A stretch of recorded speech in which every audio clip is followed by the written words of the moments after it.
నాగశౌర్య, రాశి ఖన్నా ఈ ఇద్దరి మధ్య ఏదో ఉందని తెగ గోల పెట్టేస్తుందట సోషల్ మీడియా. ఏడాదిన్నరగా ఇద్దరు చెట్టపట్టలేసుకుని తిరుగుతున్నారని, పార్టీలకు వెళ్తున్నారనే పుకార్లు షికారు చేస్తున్నాయి.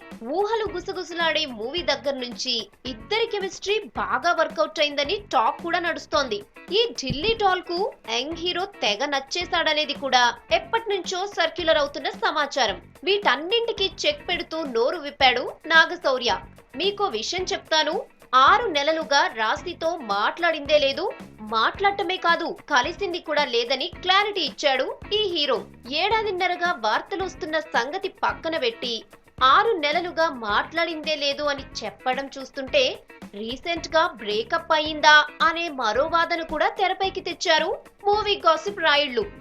2014 జూన్ లో ఊహలు గుసగుసలాడే మూవీ రిలీజ్ అయింది. ఇప్పుడు స్పందించడం చూస్తుంటే ఇద్దరికీ చెడిందని, అందుకే ముందుగా నాగశౌర్య స్పందించాడని సమాచారం.